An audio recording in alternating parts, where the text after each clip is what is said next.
Hi everyone, in this episode of our beginner series we're going to be talking about washes and how they affect your miniature and how best to use them. If you've been following the tutorials, we would have primed the model after building it and then applied all of our base coats. So here you can see I've applied my base coats all over the model for the blue armour, a bit of gold, a little bit of red, a little bit of off-white and some metallics. I've even painted the base, just a generic little brown colour.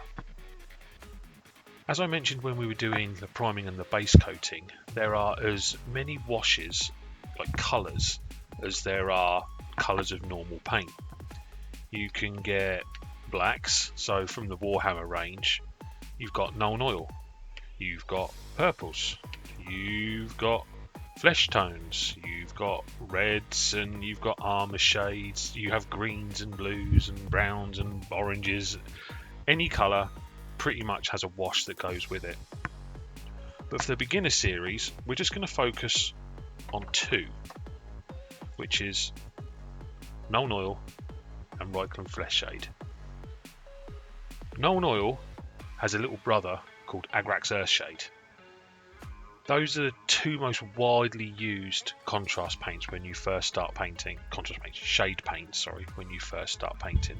Now, shade paints means that basically when you apply this over the model, the idea is because it's really, really wet, it's like water, it runs naturally into all the recesses and the shadowy areas, all the gaps in between. It will run into those areas thicker than it runs into flatter panel areas, so that when it dries darker where the most paint is accumulated than it would do on flat areas.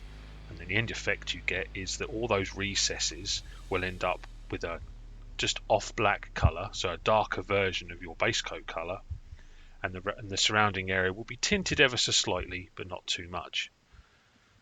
So Null Oil is like a black shade paint or wash. Reikland Flesh Shade offers a more fleshier feel, a more skin-toned wash. Agrax Earthshade is like a brown, dirty, orangey colour. Now, all the paint manufacturers do shade paints or wash paints. It just again depends on your local gaming store which ones you can get, but they all work in pretty much the same way.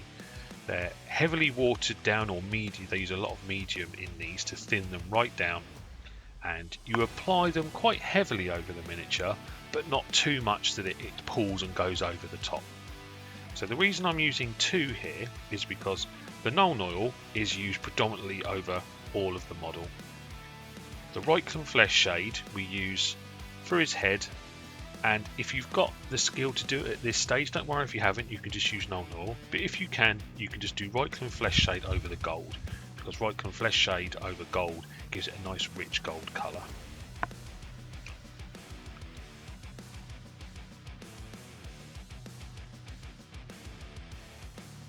To apply your wash, for this stage I'm going to use my larger brush, but if you're applying this over smaller areas you would of course use a small area, but today for our first model we're just going to use a large brush. Give the paint a good shake to mix it all up, open it up. Now at this point there's no need to thin your Null Oil. You can load up the brush and you can apply the paint quite heavily over the model. No need to be careful. Just make sure that you get it over all the areas you want it to. And the idea here is as you start applying this you'll see it naturally pull to all those recessed areas. It will tint down the blue armour or whatever base coat you're doing, but it will just go into those recesses and create the contrast between raised areas and areas that are recessed away. Try not to put too much on at once in one area. If you do happen to put quite a bit over, see I've gone over the gold there, but for this stage it doesn't matter, it really doesn't matter. If you do happen to put a bit too much on, you can just get rid of the excess paint from the brush and just go back over the area, and the brush will naturally pick up some of that paint anyway. Here we go.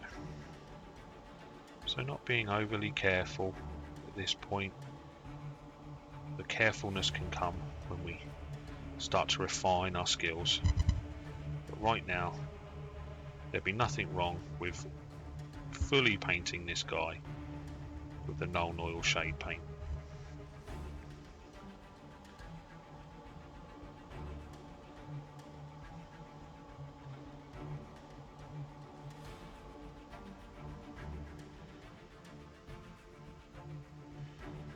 Obviously the paint works in line with gravity as well, so it will naturally pull towards the bottom. So you just work each panel individually and work with the paint just to get some definition and contrast between our light and darker areas.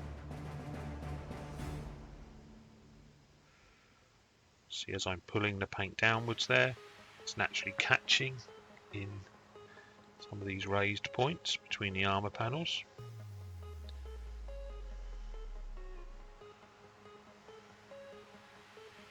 So it naturally goes into those little recesses there and creates some definition between the items. Just do a little bit on this metal here. Then we apply it over his gun. Sometimes with metallics, using Agrax Earthshade is really good, because Agrax Earthshade is kind of a greasier, dirtier, oily type wash that makes things look extra dirty. But for these principles today, we're just using our standard black wash to get some definition. And let's carefully just apply some to our base. You can see there on the base how it really works. See how it's pooling to all those areas.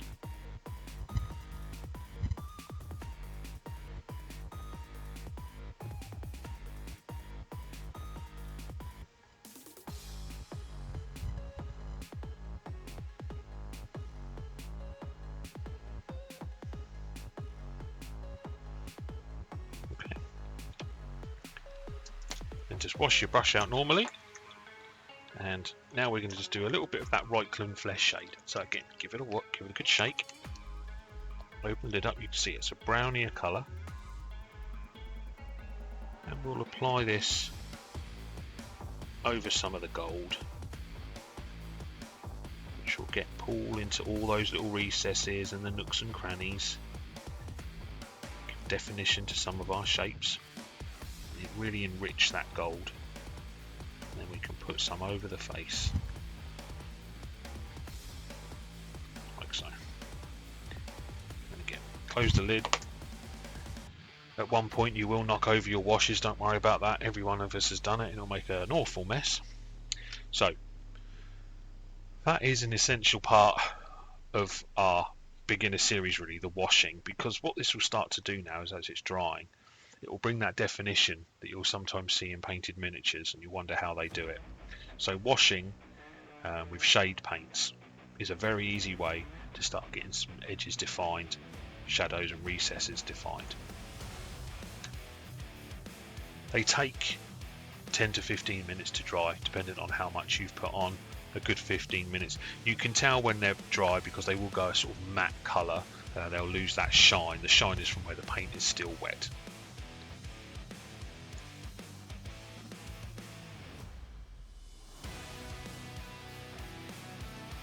And then once it's dry, that's what we'll be left with. So the Nuln Oil is pulled into all those recesses and dried darker there, so you get some nice definition. You can see the definition around the parchments, with the Reikland flesh shade around the face and the hair. On the gun we've got definition now between the barrels and the bullets. All definition here now. And that's just with one wash. Now generally one wash is enough. You can do multiple washes, but remember it will darken down the paint from the whole area that you wash. So the more that you do, the darker and darker your base coat will get. You can also thin down your washes if you want, and then do multiple washes, but for the beginners the best way is just straight out of the pot, evenly distributed across the model. If it starts to pool in any areas, just get rid of the paint that's on your brush and just quickly go back over it to collect it. Now, washing and using shade paints is really effective to your miniatures, as you can see, and as you're probably seeing now with the one that you've done. It's probably one of the easiest things that we do is applying the wash. It's a great way of getting shade, definition and contrast on all of our miniatures. Now at this point he is way more than tabletop ready. He looks fantastic, and he's a great way to get your models onto the tabletop really quickly. So base coating, apply a wash, ready to go. In the next episode we'll be talking about how to do some easy highlights on this guy and your first models, just to bring some definition again and some contrast. When we keep saying contrast, it's because these guys are really small and we need lots of contrast so that we can see all the different bits and bobs that are across the model. Otherwise they tend to blend in. When they're so far away on the tabletop, you don't really notice a lot, but some highlights and some nice shadows and light areas will really help to define the shapes and add a little bit more character to your model.